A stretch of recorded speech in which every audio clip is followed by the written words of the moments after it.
You know that feeling when someone you'd literally take a bullet for ends up being the one holding the gun? Well, my own brother didn't just stab me in the back.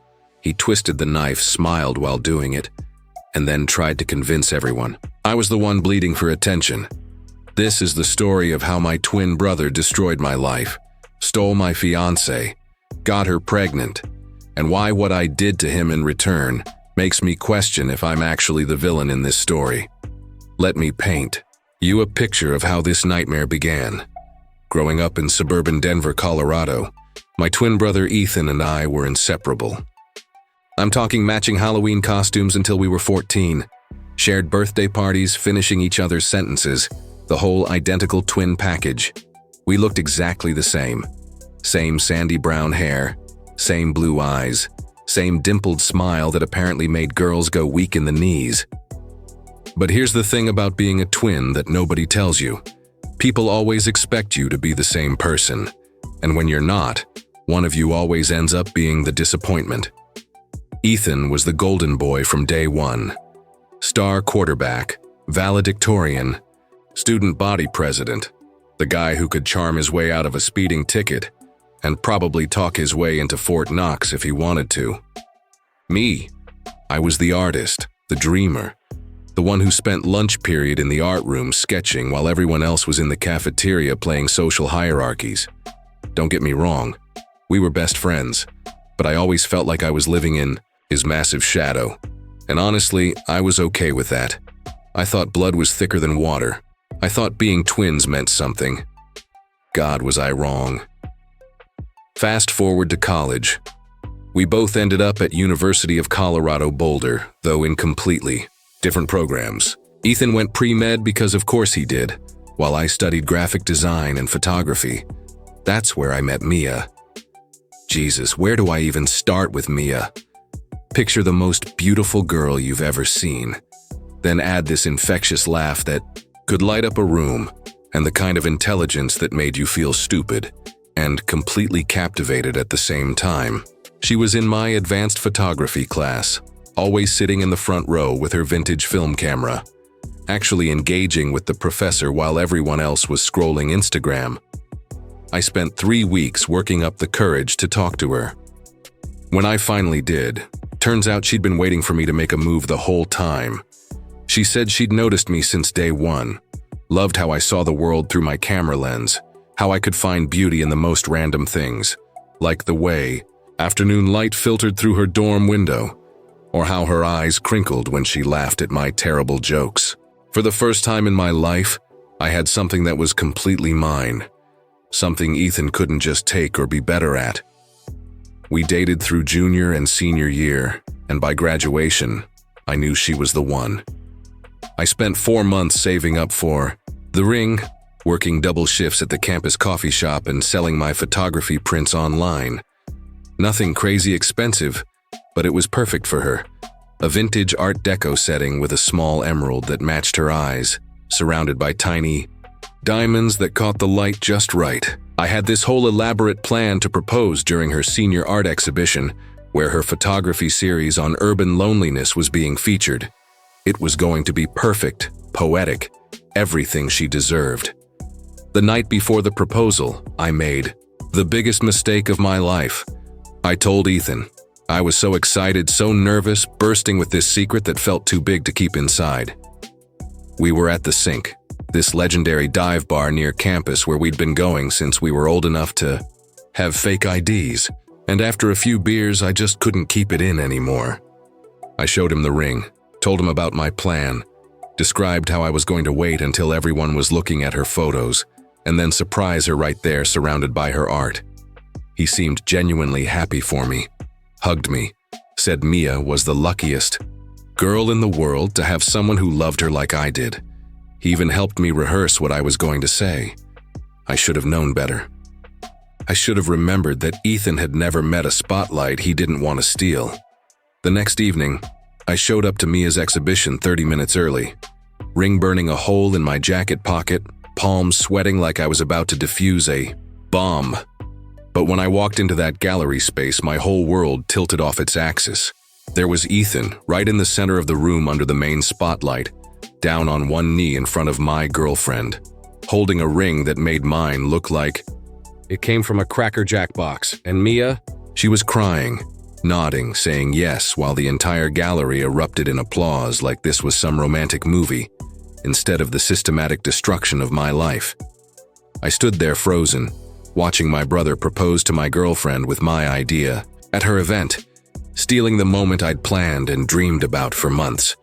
When Mia finally saw me standing there in the doorway, the color drained from her face like someone had pulled a plug. Ethan looked up, and I swear to God there was this split second where I saw something in his eyes that I'd never seen before. Not guilt, not regret, not even embarrassment. Pure, satisfied triumph. That's when Mia dropped the bombshell that didn't just shatter my heart. It obliterated my entire understanding of reality. She was pregnant, 4 months pregnant, and according to her tearful, guilt-ridden explanation later that night in her dorm room, while I sat there feeling like someone had hollowed out my chest with a rusty spoon, she wasn't entirely sure who the father was.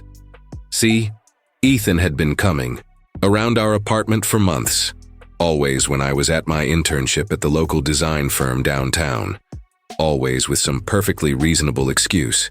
Needed to borrow my organic chemistry textbooks, wanted to surprise me for my birthday, was in the neighborhood and thought he'd say hi. Mia said it started completely innocent, just talking about life and relationships and futures.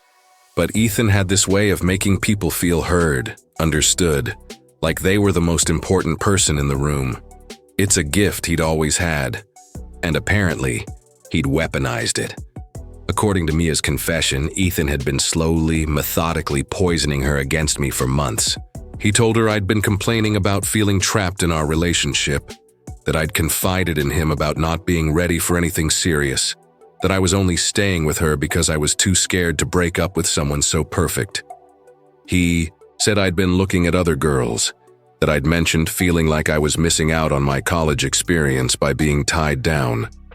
Every single word was a lie, but they were believable lies, crafted by someone who knew exactly how to exploit every insecurity Mia had ever shared with me in our most vulnerable moments. The affair had been going on for 6 months.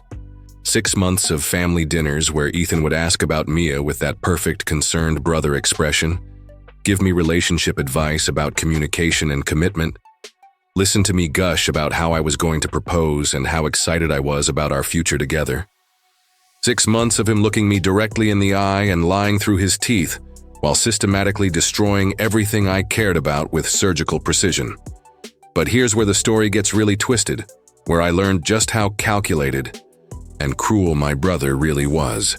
After the proposal, after the applause died down and people started filtering out of the gallery, Ethan pulled me aside and had the absolute audacity to act like he was doing me a favor. He put his hand on my shoulder with that same patronizing expression he'd worn when we were kids, and he'd helped me with my homework by doing it for me, and said he could see I was struggling with commitment, that I wasn't ready for the responsibility of marriage and potentially fatherhood, that he was protecting me from making a huge mistake that would ruin both our lives. He actually expected me to be grateful. He wanted me to be his best man. I completely lost it. Right there in the gallery, surrounded by Mia's photographs capturing urban loneliness in black and white irony, I confronted him. I told everyone exactly what kind of manipulative sociopath my brother really was, how he'd been lying and scheming for months, how he'd stolen my proposal idea and my girlfriend, and was trying to steal my entire future. The room went dead silent, then erupted into chaos. Mia ran out crying. Ethan played the victim perfectly with this wounded expression like I was having some kind of psychotic break, and I looked like the jealous, unstable twin having a public meltdown because he couldn't handle his brother's happiness. Within a week, I was completely persona non grata. Mia wouldn't take my calls, wouldn't respond to my texts, had apparently blocked me on every form of social media that existed. My parents, who only heard Ethan's carefully edited version of events, suggested I seek professional help for my unhealthy jealousy and inability to be happy for family. My friends, most of whom had known Ethan just as long as they'd known me, started treating me like I was the problem, like I was the villain in this story. The worst part? Ethan kept trying to fix things between us, showing up at my apartment with pizza and beer, acting like nothing had happened, like we could just go back to being brothers if I would just accept that he'd won. That's when I made the decision that probably saved my sanity, but definitely changed who I am as a person. I disappeared. I transferred to Portland State University, finished my degree online, and spent the next 4 years building a completely new life 3 states away from all of them. I threw myself into work, started my own photography and design company, went to therapy to deal with the trust issues and abandonment complex that this whole situation had carved into my psyche, and slowly, painfully began to heal. I told myself I was better off without any of them, that I'd dodged a bullet, that if Mia could be manipulated that easily, then she wasn't the person I thought she was anyway. But healing isn't the same thing as forgetting, and forgetting isn't the same thing as forgiving. 4 years passed. 4 years of building a successful business, dating other people, convincing myself I'd moved on. Then last month, my cousin Jake called with news that changed everything and awakened something dark in me that I didn't know existed. Ethan and Mia's marriage was falling apart. Turns out the baby wasn't even his. Genetic testing during a medical scare revealed that she'd been seeing someone else entirely during that whole chaotic period. Some guy from her contemporary art theory class, who'd apparently been just as manipulated by the situation as I was. But here's the detail that made my blood run cold. Jake accidentally let slip something that revealed the true scope of Ethan's betrayal. Ethan had planned everything, every single detail. Jake had been Ethan's roommate senior year and had overheard multiple phone calls where Ethan discussed his project. That's what he called it, his project. Ethan had been pursuing Mia for over a year before she even knew I existed, slowly researching her, learning her schedule, figuring out her interests and vulnerabilities. When he realized she was interested in me instead of him, he didn't give up. He adapted. He started the long game of manipulation, slowly poisoning her against me while positioning himself as the stable, mature alternative. The pregnancy wasn't even a factor in his proposal. He'd already been working on stealing her long before that complication arose. He used her confusion and vulnerability about the pregnancy to swoop in and play the hero, knowing exactly how it would destroy me and cement his position as the better choice. But the most chilling detail Jake revealed was that Ethan had recorded our conversation the night I showed him the ring. He'd recorded me practicing my proposal speech, describing my plans, pouring out my heart about how much I loved Mia and how excited I was about our future. And he'd played that recording for Mia as evidence of how unsure and conflicted I really was, editing it to make my nervous excitement sound like doubt, and my romantic plans sound like desperate attempts to convince myself I was ready for commitment. So, now I'm back in Denver, and Ethan has no idea I know the truth.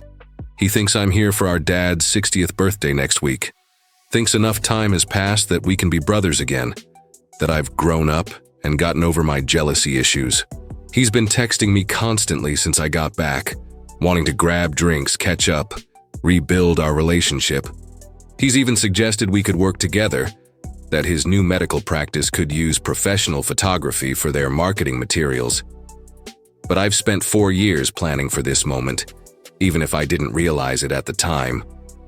See, my photography and design company really took off in Portland.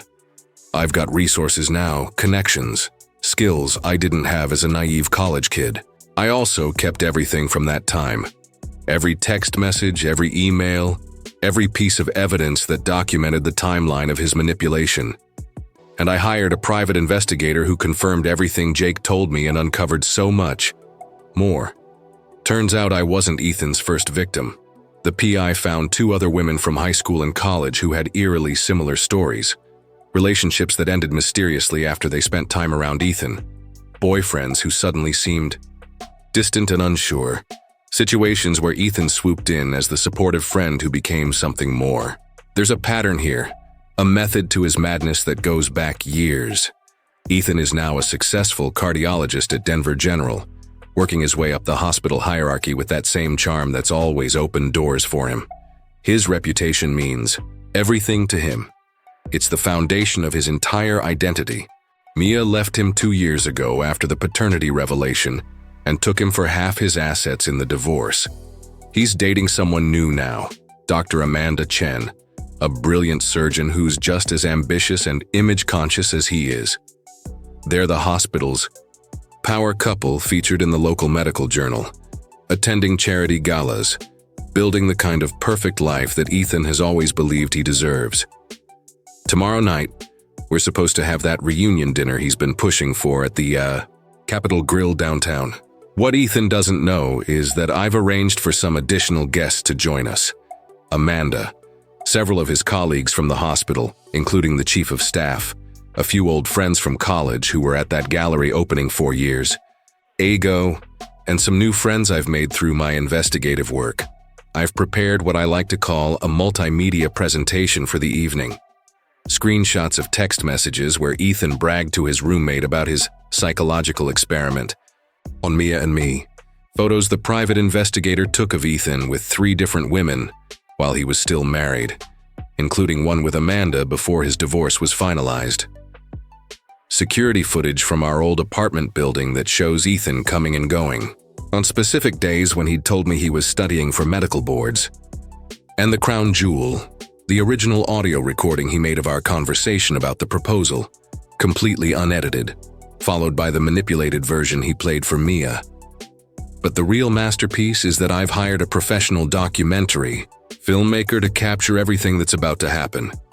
See, Ethan always loved being the center of attention, always needed to be the star of every story. Tomorrow night he'll get his wish one last time, but this time the story won't have the ending he expects. I'm not doing this just for revenge, though I'd be lying if I said that wasn't a huge part of it. I'm doing this because Ethan needs to face consequences for once in his privileged, manipulative life. I'm doing this for every person he's emotionally destroyed, every relationship he's systematically dismantled, every life he's damaged while wearing that perfect smile and playing the hero. I'm doing this because predators like him only stop when they're exposed. And Ethan has been getting away with this pattern of behavior for way too long. Some people might say I should let it go, that revenge isn't worth it, that I should just focus on my own happiness and let karma handle the rest. But those people never had their entire life systematically destroyed by the one person who was supposed to protect them no matter what. They never experienced the soul-crushing betrayal of discovering that someone they loved and trusted had been planning their downfall for over a year, documenting their vulnerability and using it as ammunition. Ethan taught me that family means nothing if it's built on lies and manipulation. Tomorrow night I'm going to teach him that actions have consequences, even if they take 4 years to catch up with you. I'm going to show him and everyone else exactly who he really is behind that charming facade. The best part? After everything comes out, after his reputation is in ruins and everyone sees the calculating sociopath behind the hero mask, I'm gonna look him in the eye and say the exact same thing he said to me that night at the gallery. I'm just protecting you from making a huge mistake. Then I'm getting on a plane back to Portland and never looking back. Some bridges aren't worth rebuilding. They're only worth burning down completely. And sometimes you have to be the one holding the matches. If this story hit you right in the feels, smash that like button and let me know in the comments whether you think I'm justified or if I've become just as bad as my brother. Have you ever had someone close to you betray you this badly? Drop your story in the comments. I read every single one. And don't forget to subscribe because trust me, we're just getting started with these wild family drama stories that'll make your own relatives look like saints.